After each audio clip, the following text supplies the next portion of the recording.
I'm going to introduce you to Mr. James Ross, who is what we call our Chief Technology Officer. And actually, I'll give you this mic, James. Thanks, Gareth. So you're a Chief Technology Officer. What's it like to be a chief? Oh, do you want the truth or the comforting lie, Gareth? Well, no, I can imagine when you tell your partner that or your kids that, oh, I made it to chief, they just look at you and go, who do you think you are? Yeah. It basically means if there's a problem, it's your fault. Yeah, but if something good happens, then there's no credit. Yeah, okay. Yeah, all right. Basically. Yeah, they just someone to blame. Yep. Okay, got it. If the website is down, if the Seek website is down, it's my fault. That's. So we're going to bust some myths as well about technology, and so. you're going to do that for us. I wanted to, just before you get into, now you don't know that I've added this slide, but I thought that it was worth getting some perspective. Here we go. On what it's like to work in technology. So here's a typical day in the life of James Ross.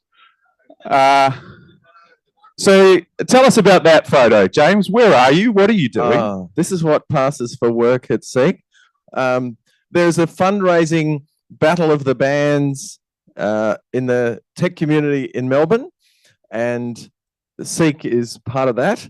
But there's so many musicians here at Seek that we have to have our own internal battle of the bands to be able to represent Seek at the other battle of the bands. So this was our attempt. This is my attempt in our band last week. This is last Thursday night up on level 6 that you'll see this afternoon, trying to win the battle of the bands, and we came second. Yes. So yes, that's us doing the young people's song APT, if you know, by Rosie Yes. Bruno Mars. So we had the duet. It was fun, but we came second. Yeah. So this is the kind of thing we get up to. I was thinking maybe you should have bought your Madonna mic for today's session, but you'll have to do with the. I looked at it this morning because my guitar is upstairs because I've got my other band practice tonight. Yeah. So I looked at Brittany and thought, could I? Could I? Yeah, you should have. But yeah, this is some of the stuff that we get up to because we love having fun around here as well. And like James said, there's a lot of people who are musos, who love music. Some people who have never played with a band before, and we get the privilege of putting people together in bands. And we've got some equipment that James helped us to get as well, which, yeah, why would you want one subwoofer when you can get two? Yeah. One is never enough. No, it's never enough. All right, I'm going to throw to you. You're going to tell us a little bit about what you do. You got some slides for us. Here's your clicker. My clicker. And any questions that you have, either online, please let us know in the chat, and we'll keep an eye on those. Or in the room as well. So please give a warm welcome to our Chief Technology Officer, James Ross. Hi, everyone, and hello to the people on the Zoom, wherever you are. Thanks to everyone for coming in. This little strip of Cremorne is sometimes called Silicon Alley because just down the road there, if you go down the end of Cremorne Street, you'll see MYOB, you'll see car sales. REA is just a block or so away. So welcome to the hub of tech in Melbourne. I'm James Ross. I basically run the team that builds and runs the Seek website and the Seek mobile app. So as I said, if they're not working, it's my fault. Please let me know if it's not working. Like Gareth, I have kids and have a confession to make. I have failed to influence my own children to get into tech. So you can help me by doing it for me to all the children you influence, and that would be wonderful if by the end of today you have a better understanding of the tech industry and how amazing it is and how much opportunity there is, because it really is outstanding, the amount of opportunity that is available in the tech industry. So my next project is to work on our grandchildren. So we've got 2 grandchildren. I'm going to start soon. So I have another thing that I usually have to let people know when I meet them for the first time. I'm legally blind. Okay, so this is not a joke.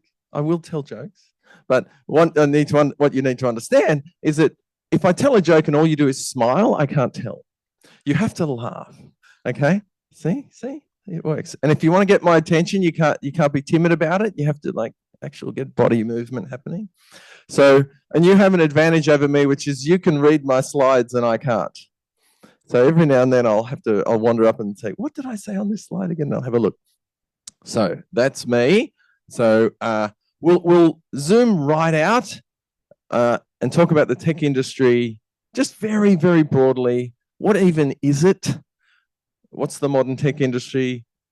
What are some characteristics of the Australian tech industry?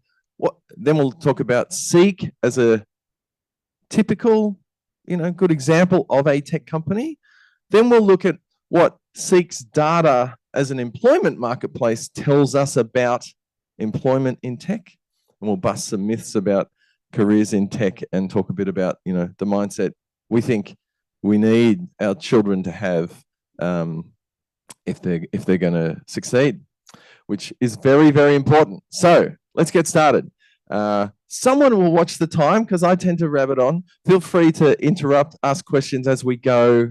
I much prefer that if anything doesn't make sense. But the two basic reasons why tech matters is that it's everywhere and it's for everyone. So hands up who came in to Seek today on the train. Right. Keep your hands up if you did it with a Mikey.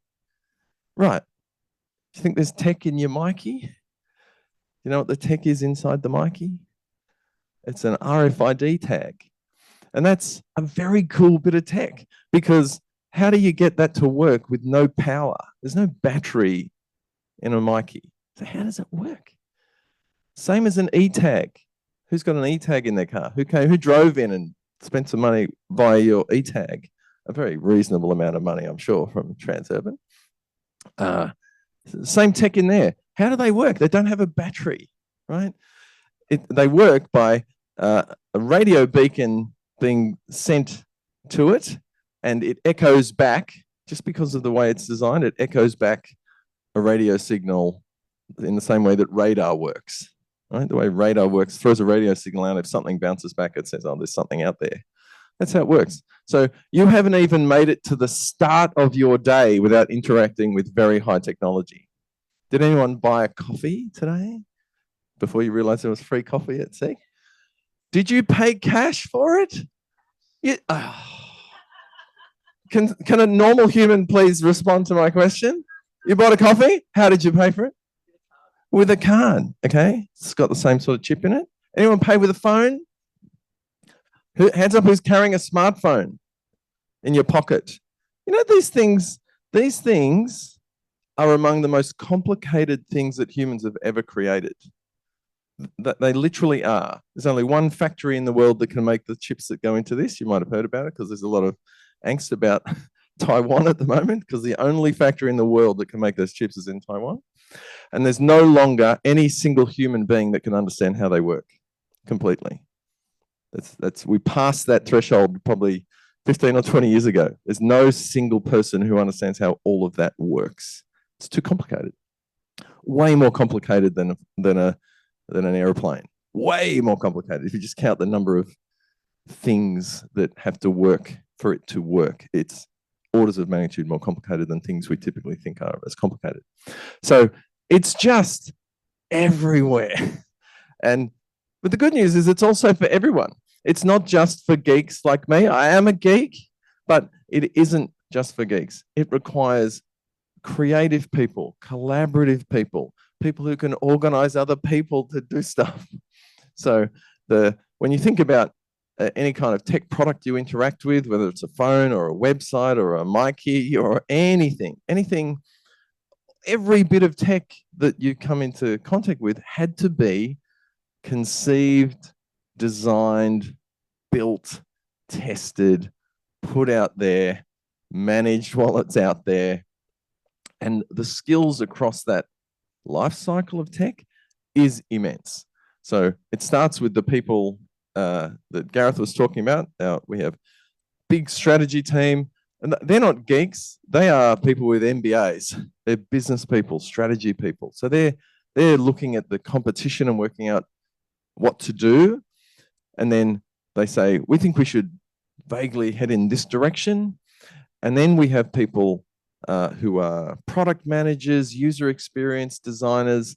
And they are all about human beings, right? They're not geeks.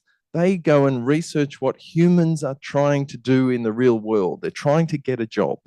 Here's this human being trying to get a job. They don't know what's out there. They don't know how to do it. and they literally study the human beings and what they're trying to do and work out what's in their way and try to remove the things that are in their way. They call it removing friction. So these are people who spend their whole day, every day, thinking about people and the problems they face and how to help them, just like you do. It's exactly the same. What are these human beings trying to do? Trying to work out how to navigate life, what's in their way. They don't understand what the options are. They don't know what skills they need, and helping them navigate. So that's what product and user experience design people do. Then they come to the geeks and they say, we really want to help this people in this way because they're facing this friction. And so then the geeks like me, we build it for them. And that's okay. That's an important part of it. But then you need a whole different bunch of people to put it out into the world. So, and let people know about it and help people understand how to use it and get it into their hands. And then you need a whole other bunch of people to help them when they get stuck. So you have a whole customer service organization, you have sales, you have marketing, you have service organization. So the diversity of skills involved in a tech business is immense. So that's a key message for today. It is not just about the geeks, even though one of them is speaking to you. So I'll keep going. Basically, because tech is everywhere, let me do an experiment here. Could you please name me a big American tech company? Microsoft? Apple? Big American tech company? Google? IBM? That's embarrassing. Intel? Also embarrassing, nearly gone, nearly dead, but you know, they're big. Amazon, no one says Meta, Nvidia. These are the companies that come to mind, right? No one, you'll notice, says John Deere. No one says Caterpillar, right? Caterpillar, John Deere. If you look at the biggest companies in America, they are right up there. They make farming equipment, construction equipment, and the farmers in America are suing John Deere. At the moment, there's a class action against John Deere. You know why? Right to repair. The right to repair. So farmers traditionally have bought a tractor and they drive around their farm with a tractor, and when it breaks down, you know, they've got tools in the shed and they can fix the radiator hose and they can get the tractor going again. Tractors have become like cars. They're computers on wheels. They're really, really high tech now.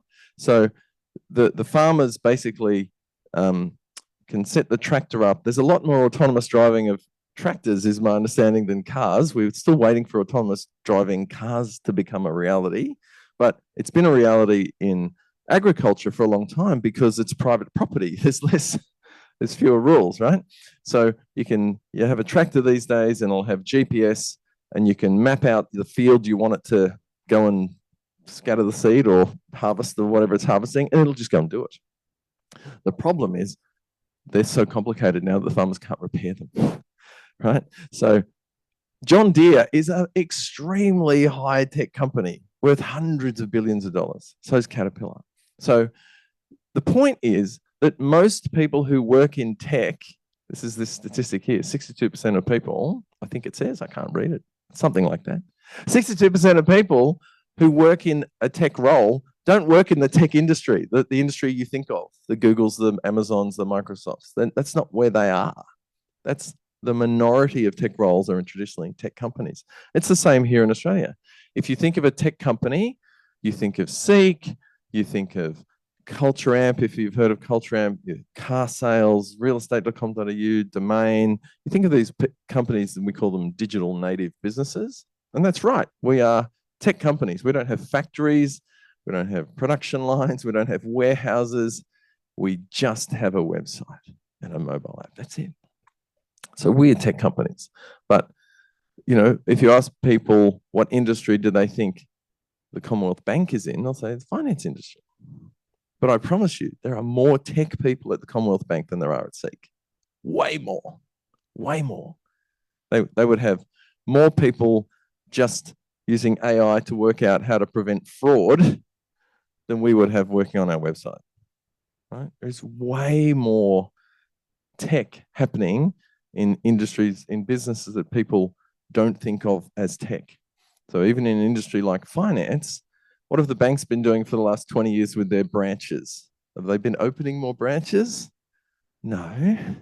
So being a bank teller, not such a great idea right now as a career. It's probably, on a downward slope, but helping the bank use tech to prevent fraud, that is skyrocketing. We've just heard, from Gareth, over 100 data science grads going into the machine. So that's the point. What's my second point, Gareth? Are you watching? Oh yeah, digital skills are everywhere. So, and even if your role is not a tech role, so I'm sure you all have a lot of tech in schools, right? I don't even know what our kids are well out of school, so I don't even know what the latest tech is. They had digital whiteboards were the thing when my kids went through school, but hey, really? Okay, not using the digital whiteboard because most of teachers, they probably don't know how to use it. Okay. And sometimes these technologies actually are kind of out of date, so it's hard to maintain and hard to use it. Right. That is one of the issues with tech. If you don't have the supporting systems around it, it doesn't work. So you can't just put a product out there and expect it to be used if people can't maintain it. There's a lot of tech that investment's been wasted because people don't put in the whole lifecycle management of it. Anyway, we'll keep going. So a little bit of data from SEEK about the Australian tech industry. The short version is it's growing faster than just about any other sector. So this lower dashed line is the growth rate of jobs overall. So over here on the right-hand side, it's about 4.5%. That's the sort of ambient level of job growth in Australia. This is job ad volume, which is SEEK's. We have real-time data on that, obviously. And the higher dashed line is the growth rate in tech jobs. So now, you maybe not all former maths teachers, but the important thing to understand is that when you have double the growth rate, you get a lot more than double the jobs because it compounds, okay? So that is a massive difference. That's a massive outlier. And the solid line is just the growth in the number of jobs. So Australia will soon pass, if we haven't already, about 1 million people in jobs that are classified as tech. And it would be the 7th largest employer if it was an industry, but it's not typically counted as a separate industry. The tech industry only counts companies like us, not all the tech that's happening at the banks and things like that. They're counted as part of the finance industry. So the thing to understand is that it's growing much faster than everything else, and that's why it's a really good thing to consider getting into. A little more close to home, this is SEEK's workforce makeup. So we're a bit over 3,000 people, about 3.5, I think, something like that. The biggest group is our commercial group. So that is sales, service, support, marketing, those kind of roles. You see the next biggest group is technology. That's the group I'm in. This graph is a little bit misleading because this third largest group called product is actually fully tech. Like by the description I've made, they're the people who are coming up with the product ideas, doing the UX design. They are part of tech. And the fifth group, artificial intelligence, is so important it's cracked out as a separate group, but it's super hardcore tech that I don't understand. And so if you stacked artificial intelligence and product on top of technology, it'd be almost exactly the same. And that's fairly typical of a business like this. It's pretty much all tech plus the commercial side, the how you make money side, and then a bunch of supporting functions. So you've got finance, you've got HR. So those are the general supporting functions. So, is there a question? Yes? Are we okay to take photos of your slides? Yeah, these are on the internet. I think you'll be getting the slides. Yeah, just to confirm, you will get copies of the slides, so PDF, so you don't have to scribble it all down. Yep. You don't have to replicate the slides. Just take note of my witty jokes if you like. no copyright on any of the jokes.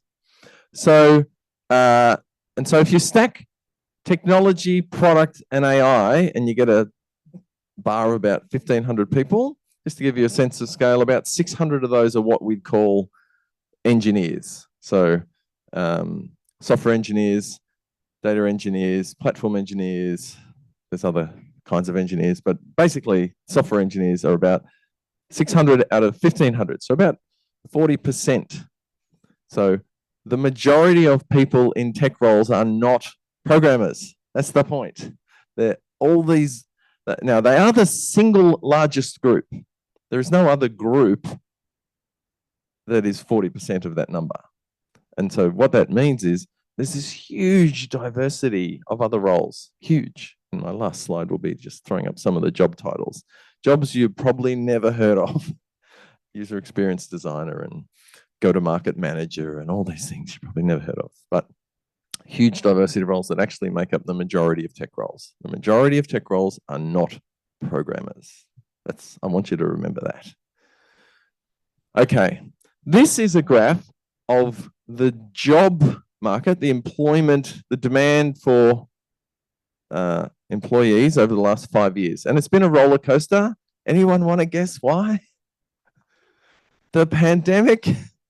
So we were rolling along reasonably happily in 2019, and the pandemic struck and everyone panicked, and a lot of people lost their jobs, a lot of disruption. We all still have PTSD. You don't need me to remind you about that. And goodness me, what have we done to our children? But separate issue. And then it came roaring back. A lot of government stimulus, a lot of optimism that it turned out better than we hoped. And in 21 and 22, there was just huge amount of hiring. You may remember a lot of the media in that summer, end of 20 into 21, people couldn't get staff. There weren't enough staff. So it's settled back down now, and it's been flat the last year. Sorry, we've only got data 2023 here. And so basically, there's an ambient underlying trend through here. It's just that, just a gentle up over that roller coaster. There's a gentle underlying uptrend, which is just population growth and economic growth. So it's been a hell of a roller coaster. But amidst all that, you find these little hockey stick graphs in the data. So even despite that roller coaster, this is the demand for digital skills. So this is if you look at all the job data on Seek and just count how many want digital skills, computer literacy, digital literacy, it's literally doubling every year or so. Now, it'll get to the point where it can't double anymore because it'll be every job ad. But even though you get these huge roller coasters, you see these trends in tech that are just inexorable growth. And I would struggle to think of another category with this kind of trend. It's not my expertise analyzing the trends, but I'm not aware of another one. So it's just a huge amount of opportunity. So a lot of people, and having failed to influence my own children to get into tech, I know that it's not super well understood how awesome it is in tech, because there are all sorts of assumptions about how it is, and it's just very, very different than what people expect. So I want to bust a few myths. So the first is that it's just coding and IT support. They're the most common things people know about in tech as the kind of jobs people have. They've heard of those. You've probably got IT support people at schools you interact with. Probably don't have programmers, I'm guessing, but probably the most common, because it's the most common career in tech, it's sometimes seen as the only career in tech. And it's just not true. As we talked about, programmers are not the majority of tech roles. And the diversity of tech roles is enormous, because to create tech products, you need an awful lot of collaboration, design, and problem-solving ability. So that's the first myth. What's the next one? Oh, yes, the work-life balance. Goodness me. As Gareth said, we have a pretty good life in tech. I think I feel a little bit guilty, to be honest, about that. I don't think programmers or people in tech work harder than teachers. I don't think that, but the world rewards them more, and that's probably just supply and demand. And you'll do a tour this afternoon, and you'll realize how much what a nice place it is to work. And we do silly things regularly, like Battle of the Bands, but at the end of the day, if you work at Seek and you are late to work because your kid had something on in the morning and you wanted to drop them at school or go to the assembly, nobody cares. Nobody cares. Or if you have to leave at 4 o'clock because you want to go to your kid's thing, like Gareth's going to do, nobody cares. We just care that we're getting the things done that we're trying to get done. And so there's a lot of flexibility, lot of flexibility. Most people work from home the majority of the time. We try to get a balance. Our preference is for people to be in the office about half the time, 2 to 3 days a week. As Gareth said, Tuesday and Thursday are the most common. We don't even tell people which days. We don't care. If you want to come in Monday and Friday, we don't care. We really want people to come in to collaborate more. So it's better if people come in on the same days, but we don't try to control that. People just come in when it suits them. So the flexibility is amazing. The pay is a bit ridiculous.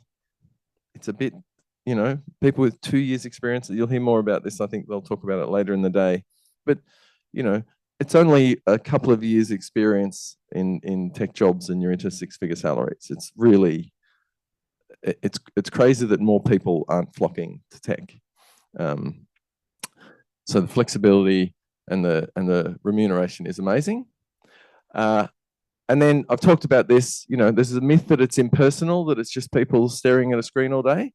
Now, there is a fair bit of staring at the screen, but we're all doing that, and that's just reading email and Slack.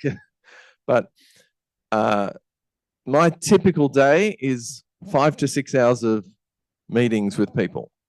That is the more typical day in a tech company, where we are trying to work things out, whether what we're planning to do, whether it's work we're currently working on, where there's an issue we need to work out, or like Friday a week ago, the site's down and we have to bring it back up because we got attacked by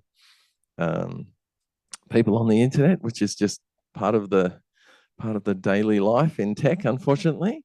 So it's an awful lot of collaboration, an awful lot of teamwork, where people of different types of skills come together to solve problems. People in tech are basically problem solvers. That's the main thing that we are doing.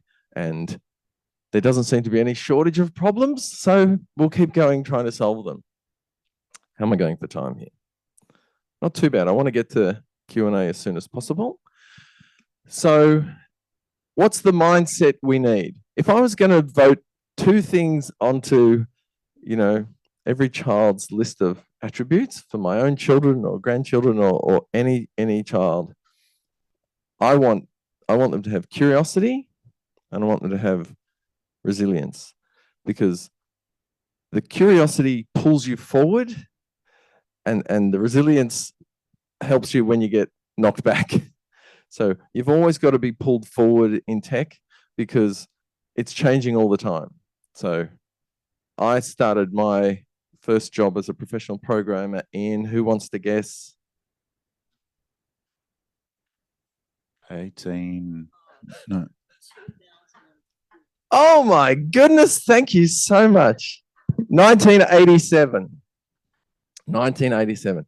So nearly 40 years in tech, and it has never stopped being awesome. Has never stopped being awesome, including today. So it's just always changing. When I started, there was no such thing as Wi-Fi. There was no such thing as smartphones. There was no such thing as AI. Although there was AI actually in 1986 when I was at university. I met my first person who was doing AI research, and we all made fun of him because they were achieving nothing. They were literally achieving nothing useful. And this friend of mine got a PhD in AI in around 1990. It's like, what did you do that for? What a waste of time. So I'll have to look him up and say, I'm sorry about that. Like all of that, people think AI is new. It's not. It's been around since the 50s. People have been trying to get it to work, and eventually they got it to work. But the persistence was incredible. So, you know, there was no email, there was no internet, there was no World Wide Web, there was no anything cool, but it was still cool.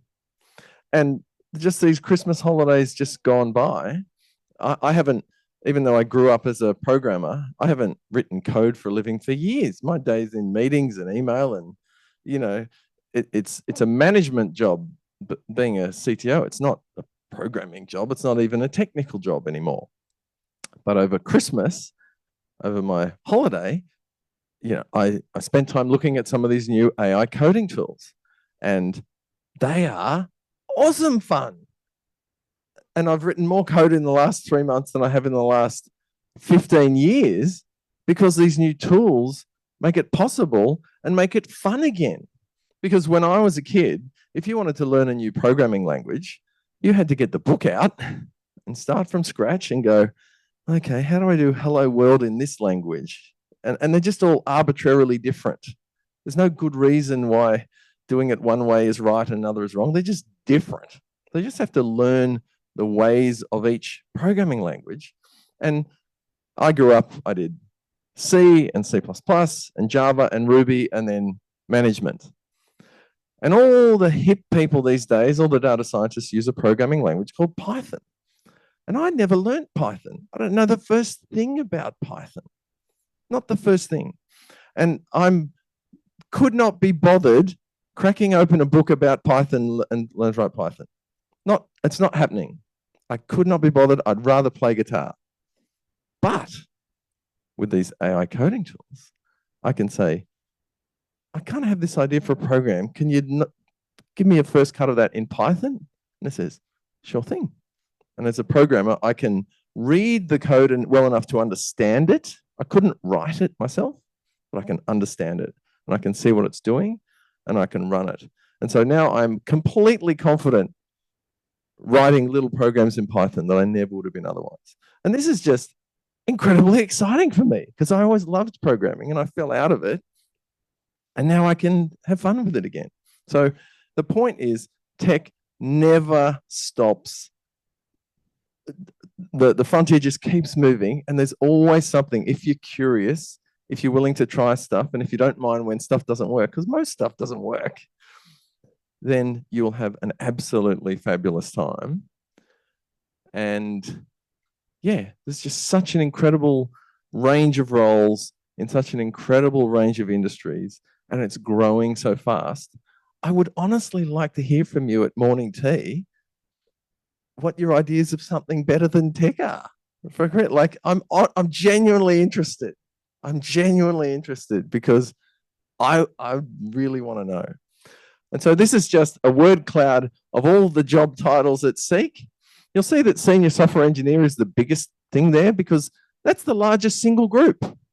There are more senior software engineers in my team than any other role, but the diversity of other roles is just incredible. So thank you very much. Let's throw to questions. After a round of applause. Yeah, do it.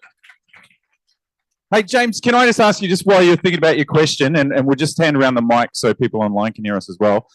What kind of programs are you coming up with your code? Like, what are you Oh. building that would interest us, other than which black Are t-shirts you willing to for me to choose? overshare, Gareth? Yeah, yeah, yeah. Okay. What do you So do? he's embarrassed me by making you see I'm a pretend musician. I've had this idea, fair income, for 30 years on how to better communicate music theory. Okay. 30 years. In the 90s, I made a paper prototype of it in a pizza box. And I won't go into great detail for it, but are there any music teachers, ex-music teachers in there? No? Okay. Yeah, a couple. But my stunning insight that I've wanted to explore is there are 12 notes in Western music. You probably know that. Yeah. He's a guitarist as well. And there's also 12 numbers on a clock, an analog clock face, aren't there? Yeah. Yeah. Yeah. So imagine you replace the numbers on the clock face with the notes, and then you make a little ring around the outside that highlights the notes that make up a major scale, for example. Yeah. And then you can spin it around so you can work out what notes are in any scale. You with me? Start to get the idea? Well, I'm picturing the circle of fifths. Is it? No, it's not a circle of fifths. Yeah. But it's all of them. It's all of them. Okay. It's a chromatic scale. And so music is all about patterns. So one of the apps I'm toying with is this app, and I built it. It's working, and I've tested it on my daughter. So my oldest daughter, I failed to get her, or youngest daughter, failed to get her into tech at all, but got her into music. She's a drummer, she's a singer, and I tried it on her. And so I've been taking her to music classes since she was 6 months old. Like go to the Mini Maestros thing, if you've heard of Mini Maestros. Literally 6 months old. She's never stopped studying music, and she's now 20, nearly 21. And I tested that on her, and she said, now I get it. Where do we get hold of it? Exactly. When I get out of all my meetings, all right. Gareth, so this is awesome. I've had this idea for 30 years, and I can't be bothered getting my programming skills back to build this, right? Yeah. But with these AI. new tools, I can do it in like 2 hours Okay. after 30 years of waiting. All right. That's awesome. Well, so the next time you might see James Ross is on your television screen flogging an app or something. All right. Hope so. Thank you, James. All right. Questions. Who's got some? Anything that you've ever wanted to ask a chief technology officer? Okay, here we go. We'll start at the front and then hand back. What's the diversity representation in your team? Okay, so women is about 30%. So women are traditionally, for as long as this industry has a tradition, underrepresented. And as you go up the seniority hierarchy, it thins out even more. So we have a number of proactive programs to address that. You'll hear about some this afternoon. So we run Camp Seek for high school kids. We run Females that Seek Thrive for emerging women leaders. Our talent acquisition processes insist on diverse candidate pools. We don't do quotas, but if you encourage with all sorts of mechanisms people to put the effort in to at least find diverse talent pools, you get the result. The other kind of diversity that we worry about is actually our geographical split.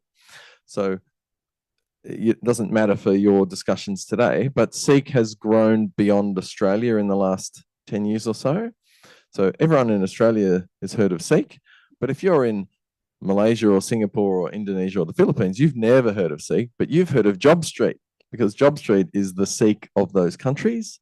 And if you're in Hong Kong or Thailand, you've never heard of Seek or JobStreet, you've heard of JobsDB because it's effectively the Seek of those countries. And Seek bought both those businesses. So the platform we operate in Australia now operates in 7 other countries. And to better represent our customer base, if you think about the population of Australia, it's less than 30 million. If you add New Zealand, it's 33, 34. The IQ goes up when you add New Zealand, though. Yeah. Said the guy who left. Yes. I needed a job. But those 30, 33, 34 million people compared to 500 million in those countries in Asia. Okay. So Literally 95% of our customer base is outside Australia, but only 1/3 of our employee base is outside of Australia. So it's not, the point is it's not just women. Often when the question is asked, it's about women, but we have a wellbeing and diversity leader that this is probably more Gareth's space than mine. And there's 5 sections of that. There's ability, such as, disabled people. There is Indigenous relations. There is women. There's LGBTI. And the 5th one, Gareth. Everyone else. There's five pillars of it. So, hopefully that answers the question. Got another question here. I'm just curious about people getting into tech. Like, if you were to hire a staff member to be a software person or someone in your tech team, what sort of qualifications and background would you be looking for in those sort of people that you're hiring? We have traditional kind of grad program intake.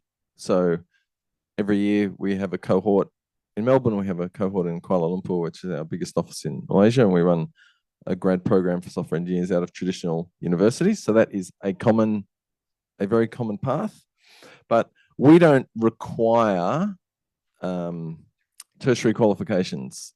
It's not a requirement. It is a very common path, but people who have the alternative paths are a track record of doing things in other businesses. So often you'll get people like, even within Seek, we have a lot of business analysts. So that's one of our very common roles, is to be a business analyst. And we get a lot of people entering the tech team from the customer support team, for example. Okay, because they're interacting with customers every day, and they build up an understanding of the business and its challenges.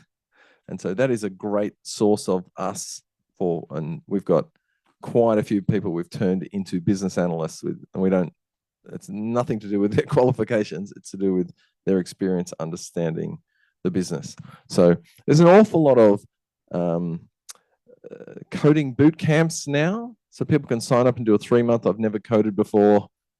You pay 15 grand and become, do your first real software project. There's open source software development where people voluntarily get involved in software projects, and we will happily hire people out of those sorts of backgrounds, if that makes sense. But yeah, so it's really, can they do the job? So we have a hiring process which is really all about, can you do the job, and what's it like to work with you?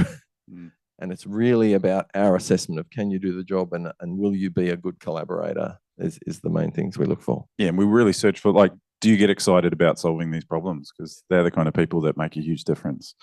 You're going to hear this afternoon as well from our panel that have a really eclectic background to coming to these jobs as well. So you'll be able to hear a little bit about that. We've got a question over there, but I might just, before I go to you, if that's okay, just go online. Thank you for your questions for those of you joining us on the Zoom.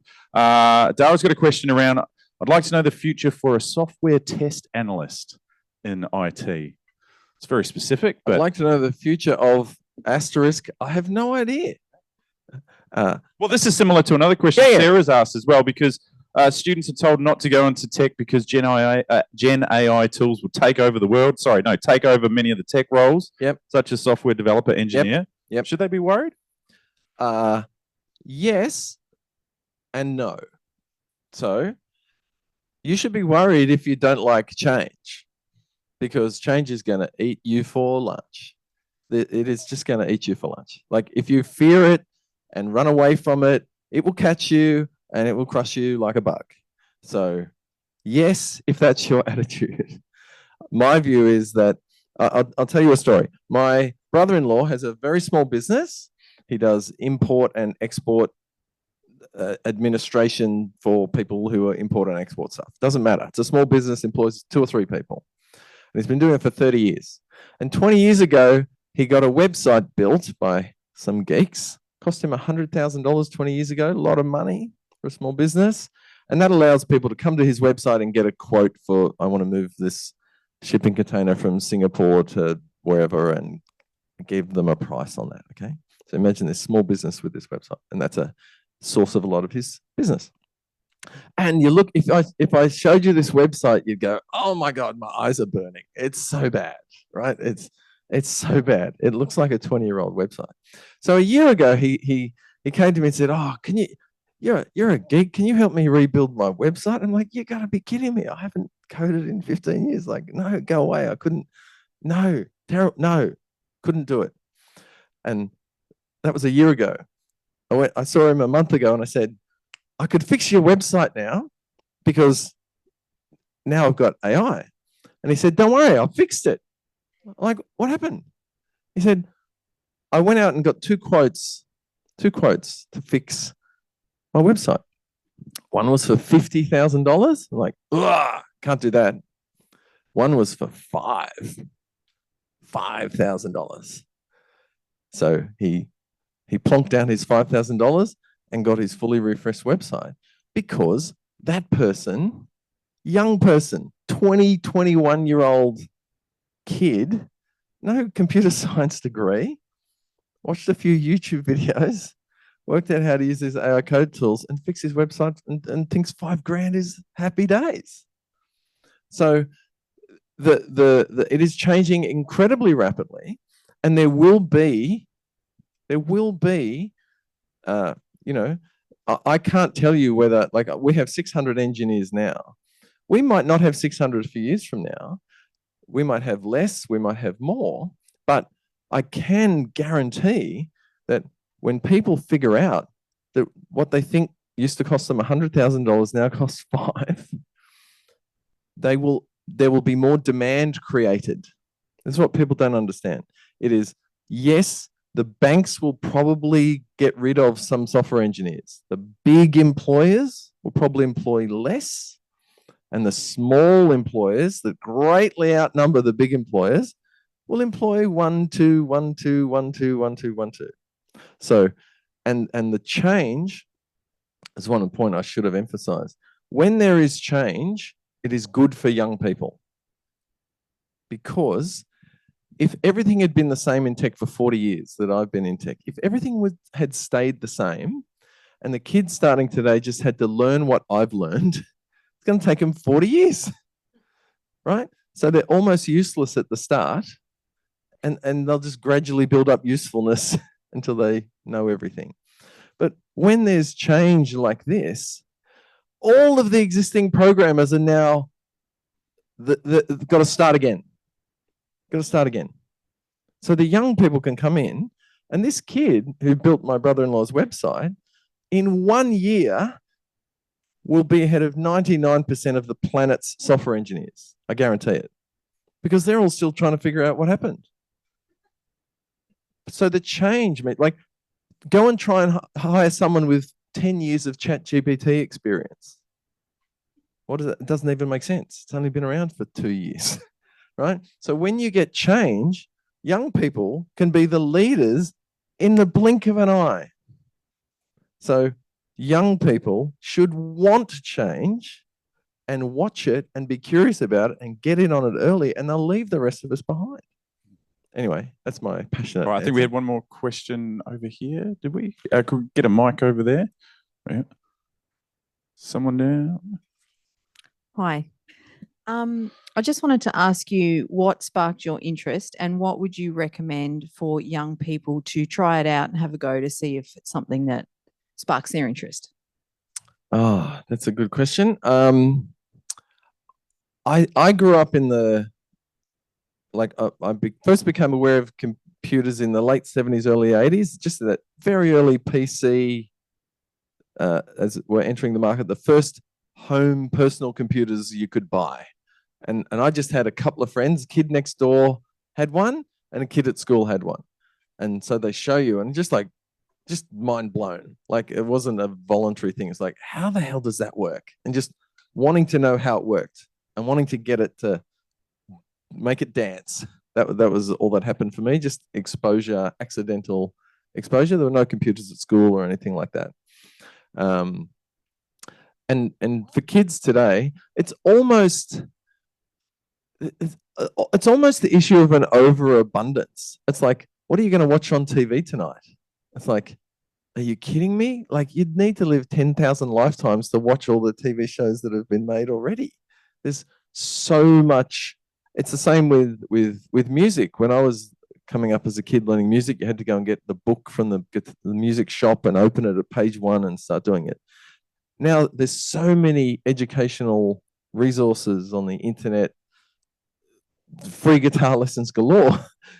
The issue is choosing which one fits you and which one works for you. So I would literally suggest going on YouTube and searching for how to build an app with AI, and you'll quickly see that certain products get recommended over and over. Now, what products get recommended this month might be different to the ones that are recommended next month. That's the problem. But you'll see things like Replit, Lovable. These things are brand new, but you can watch someone build an app in half an hour. And if watching someone do that sparks something in the kids, then I would support them to do that, because there is a massive proliferation of tools, massive proliferation of people showing you how to use them if you just look. And that's probably, you use the word spark, is with young people finding that spark for them, what motivates them. So there might be a particular creator or someone on YouTube that they like, or they have an affinity to. Go with that. Maybe talk to them about what kind of problems do you want to solve? Like, what are some really big, bad, audacious goals that you might have to change the world, which most young people want to do? What would it look like? Like, get them interested in the ideas and go, well, how could technology perhaps help with that? And if you start searching, there'll be someone online that as well as had similar ideas that could spark their ideas also. And can I make a controversial suggestion, Gareth, to this crowd? I'll spend some of my goodwill. You can do it too. Yeah. There are now, and this is brand new in the last sort of 3 to 6 months, there are people building apps and websites that never would have dreamed that was ever a thing, because all you really need is the idea. And it's just like going to ChatGPT. I assume we've all used ChatGPT, right? Where now, of course, you can get back to nonsense, of course. And the same is true with these tools. Sometimes they misunderstand you and it doesn't work. And half the skill is in working on how to express yourself at the right level of detail to get what you want. But park that. You can literally say, I'm imagining this app where I replace the numbers on the clock face with the musical notes, and I'm imagining I can then highlight the notes that make up a major scale. Can you do that for me? And it goes, sure, no problem. Here's what I've done. And you press go and it's there. You're like, oh my goodness. How good is that? You're literally talking to it like you're just expressing your idea. And there are podcasts now that are, there was one I listened to where a doctor, all the doctors were annoyed about this particular thing they had to do, some bit of paperwork or whatever. It was just an administrative hassle for all of them, but not big enough for anyone in formal technology to fix for them. And this doctor built an app to solve this problem, and the other doctors have all adopted it, and they think she's the best thing since sliced bread. And if a doctor can do it, anyone can do it. That's right. Yeah, absolutely. Hey, career advisors can do it too. We're almost at time. Just before, Carl, can I just get you to just flick up your web browser for us? Because I just wanted, before we go to morning tea, James has talked a lot about all the engineers that sit up there, a lot of smart people. We've got thousands of people at Seek. This is probably what you know of Seek, right? And you kind of go, what are all these people doing, right? But just to your point earlier, all those different roles that sit within this organization, there is so much happening right now just to keep this thing up. So if you think about the security team that's protecting it from constant attack, and I do mean constant. I think what's the stat on malicious emails that we get per month? It's like millions, right? What's the Like, majority? yeah, it's the majority. Like 5% of emails that come our way are actually legitimate ones. All the rest are nefarious actors. So you've got that. You've got the people who are in AI who are working with this little search bar, which that's where the magic happens of all the data that sits behind here. The designers, the UX designers who sit and research with people about how would you intuitively use this website? How can we make it as simple as possible so that when you interact with it, it's seamless? You've heard of this intuitive software. That's what everyone's fighting for, that you can just land here. Not like the first website I ever saw was Yahoo. When you look back at Yahoo in 1998, there was no UX happening there. It was just like, can we shove another piece of stuff into that?